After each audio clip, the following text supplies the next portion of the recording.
On my right, we have Oleg Drokin, HPDD Intel. On my left, Sumimoto-san from Fujitsu.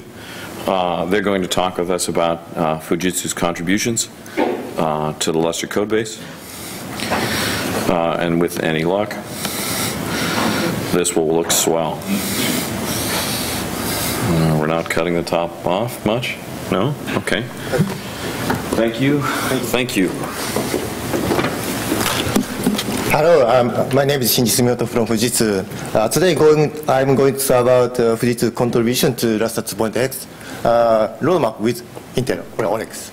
So at the beginning of this talk, we are now trying to our Fujitsu the extension to the Lustre to the Lustre 2.x. So the purpose of this talk is we are describing such kind of our schedule and what kind of modification to the future Lustre, and give the audience the feedback to our future activity. So I'll talk about the next. So here's the outline of this talk. First, I talk about FEFS and FEFS extensions overview. So then I talk about contribution of FEFS extension to Lustre 2.x and current status and schedule. So I talk about it. So here is I talk about the overview of FEFS. This is present schedule is presented at LAG 2011. So our goal of to develop the FEFS is to realize one top class capacity and performance file system. Our goal was 100 petabyte and 1 terabyte per second. And the file system FEFS is based on Lustre file system with several extensions. And our goals is two. One is fast file system, and the other one is capacity and reliability. So we introduced the layered file system on each file layer characteristics. And for example, maybe here's a Lustre and FEFS based on the rest. However, maybe there are two file systems in FEFS. The lower level is for a global file system for with the capacity and reliability, and the top of the file system is work temporary for performance. So we come to make together for easy to use using a staging. Here's an overview of FEFS. And here, this specification was also presented at LAG 2011. And we extended, current Lustre is here, extended file size system. It currently is 64 petabyte. However, our goal is logically 8 exabyte, and we tested in 100 petabyte. And also, we extend the file system size, number of files, and also max OST size, and max stripe count, and max await entry to improve some performance. Also, from the development of K computer, there are many of OSSs. Current Lustre is limited to 1,000. However, we extended to the 20 kilo number of the OSS also. So we extend also the number of OSTs, and the markups number is also extended to 1 million. And to make a large performance, we extend the block size of LDXS up to 512 kilobytes. So this target is was contributed to the OpenSF at 2011. So here's a Lustre extension to FEFS. So we have extended several Lustre in compatible with the high performance, and it's per-IO and MDS response and IO zoning. And it's also the scalability.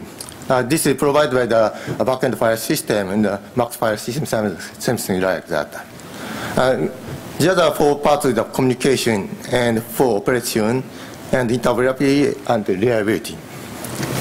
So, at the SC11, we we are in one cloud now in the Intel have a press release. However, we are talking. We have been Fujitsu have been talking about Lustre community since 2008. Since 2008, we are discussing the sun, and after that, we are the Oracle. But it is not working well because they are going to business for other Lustre. However, the one cloud developed in 2011, so our collaboration is accelerated faster. So we are making press releases at IC11. So we one cloud and Fujitsu collaborate on Lustre development. So that is the beginning of our step.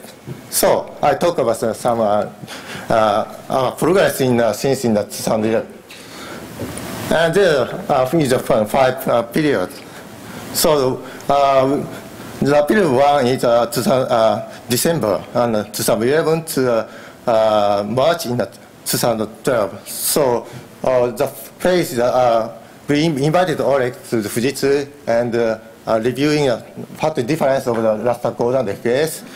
And the phase is a selection of Fujitsu extension to the Lustre 2.0 by Intel. So we are discussing there are extensions 60s. However, for making a policy, it is important to modification is basic. Lustre is very important to adapt to other phase. So. And the second step is from the April of 2012 and making proposal by Intel. So we scheduled a 3-phase proposal. The first phase is also finished. However, the topics are architecture interoperability and LNet and OSS jitter update. And second phase now goes on and with the memory management modification to Lustre. And third phase is for a large-scale performance and OST management. And here is 20 selections selected Fujitsu extension to Lustre 2.x. And here's the number of red one is the first phase. Here's number 1 to 3 shows such as network hashing and root properties and read performance root file. So 4 is maybe a memory reduction. And blue lines are stage 3, sparse OST and OST selection, and maybe a resource unnecessary data transfer. And for the 20 of selected, is now to the modifications. So current schedule is already started with Intel applying the FEFS extension to Lustre 2.x, and we plan to finish by middle of 2015. A major big step is finish step 1, not step 2. So maybe step 1's modification to will be 2.5 or something like that. So my presentation finished, and I changed to Oleg.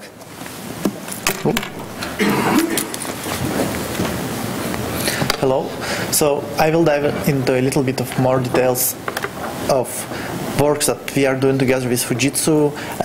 And like Sumimoto-san mentioned, they shared their code with us that is based on Lustre 185, and we inspected it carefully, and we split it on a per feature basis. We then further categorized the features in a way that certain things that were very important, certain things that actually were already done in 2X releases differently, or just done in a similar manner but no longer needed to be ported, and then certain things that we didn't really agree with or otherwise didn't want to really deal with in a short or like medium-term basis for various reasons.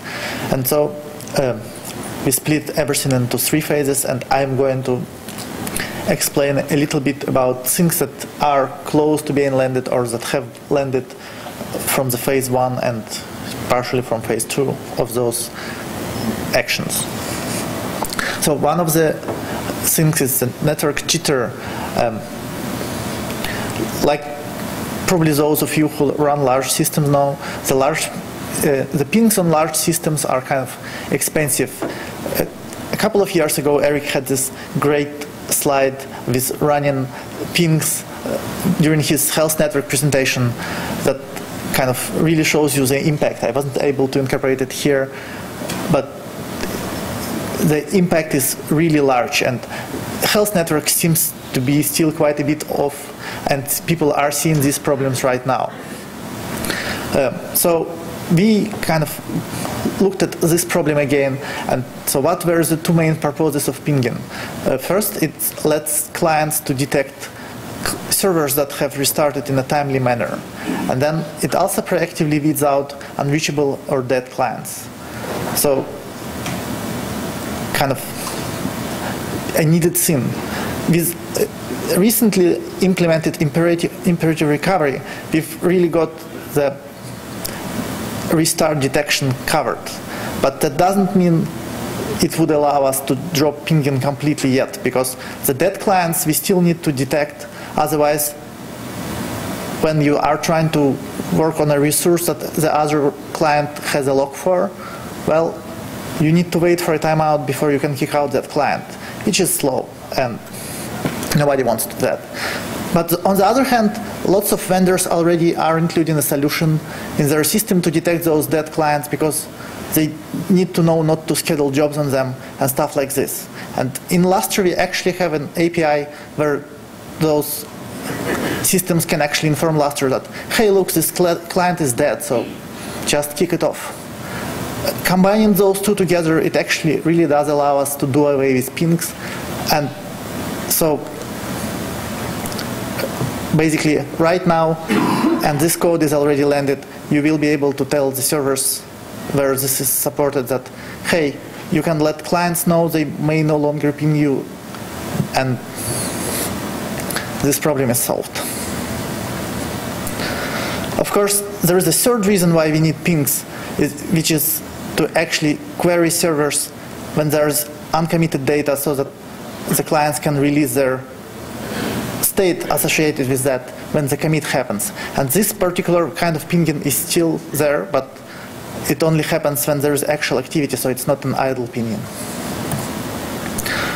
The other thing that Fujitsu has noticed that nobody have noticed before, I guess because they have the largest routing deployment, is the routing table in LNet is kind of strangely done. It's just a linked list, so when you have 1,000 of routes, you really need to iterate 1,000 of entries in the unluckiest case. So right now, we took their code, we improved it a little bit, and the routing table is now a hash table with a varying number of entries. You can control that manually, or if you don't, the system will try to second guess the amount of table based on how many entries you actually have. So this is actually a pretty simple feature, but it's going to be useful for those of you who do run lots of routed networks, so like the fine-grained routing at like Oak Ridge, I guess. The other kind of surprising message we've got from Fujitsu is the LDLM pool D actually takes lots of time. And when I first heard about it, it was kind of surprising. So like 2 milliseconds on a 2000 OST system on every client is kind of a lot. So I dive into that, and I found that there's really no good reason to do that. The previous implementation, basically, regardless of whenever it was running on a server or on a client, was walking through all namespaces and checking all of them whenever it's time to actually update certain statistics. And it was doing it for both the namespaces that were empty and not empty, client and non-client. And the number of namespaces on clients really does add up. So I have patches ready, but kind of too late for 2.4, going to be in 2.5, I guess, where the namespaces are now split into two kinds of namespaces. The one is the namespaces that do have locks, and the other kind of namespaces where there are no locks. When there are no locks, there's nothing to update, so those we will just skip. And when there are locks, the client namespaces actually are different from the server ones in a way that they only update the statistics every 10 seconds. So the thread is woken up 10 times in the course of 10 seconds right now, but it kind of walks all the namespaces and goes to sleep 9 times out of 10, which is a great waste. So now we are actually able to determine when is the next time the thread should wake up, and on clients the load is reduced dramatically. We have some testing from Oak Ridge that shows that CPU utilization basically is no longer noticeable at all after running for several hours. But that's kind of the easy fixes. What I have also determined during my analysis is lots of those client-side calculations, they are pretty linear, and so there is no need to wake anything up until the server tells us, like, hey, look, the log volume that you are kind of operating on have changed and you need to do something. So there is a great potential for client-side LDLM pool D to go away completely, but it's kind of more of a later task right now. The other thing that I guess is mostly important for Fujitsu, but it's still a good exercise for everybody else because of different architectures bringing other benefits like cleaner code and such, is the Spark architecture support. Spark is a big endian architecture, and typically people do run on little endian x86. But there are other guys like Lawrence Livermore runs on PowerPC. So Fujitsu actually performed a full Lustre source code audit for endianness issues, and they have this gigantic patch including all LNDs, even those they don't use, and stuff like that. Unfortunately, it's totally 185 based, so it overlaps with the current code only at about like 50% level. We are taking that, we are using the parts that we can use, and we are now auditing the other 50% and trying to correlate the changes that were before in like areas of code that were rewritten to make sure that we are not repeating the past mistakes and stuff like that. And additionally, a unique Spark architecture problem is the Linux on Spark uses a different error numbers from other Linux architectures because they wanted to be compatible with Spark Solaris. So when something sends a eStail from a Solaris server to x86 server, the x86 client actually sees a totally different value.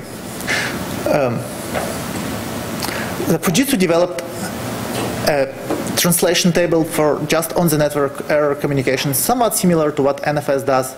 And so this is what we are taking and we are incorporating into 2.5 release, I guess. At least the code is pretty clean and almost ready to go, and it's just, we are not really taking any more things into 2.4. Additionally, Fujitsu contributed access to a Spark system test cluster so that we can actually make sure all of this works. Yet another thing that Fujitsu noticed is when you have lots of servers, the clients tend to allocate lots of data for statistics information on those servers, and not everybody cares, especially now that we have server-side statistics on like need-based statistics. It doesn't make sense to a lot of people to do this. So they implemented a need solution where you can just specify a mask of, like, I want statistics from those layers and the rest shouldn't be allocated. So we are actually taking this solution and incorporating it in one of the next last releases. And finally, the one of the more ready features is the fine-grained control of striping. So the way we do striping right now is kind of coarse. You can specify the starting stripe and how wide the striping you would like, and that's it. This doesn't cut it for lots of people, like especially Fujitsu, because they also have the other feature where their OST numbering is not sequential, but it's kind of split into bits, and each bit shows like this is shows location information basically. So their OST striping is not contiguous, and they really want to allocate certain objects on certain physical locations. So basically what this does is it takes the current striping and allows you to specify allocation server by server. You can say that this particular file I want objects on OSTs 1, 7, and 15. And that will work. So again, this is something we've taken from them and that requires very little changes on our end. And that's it. Questions for Oleg or Sumimoto-san?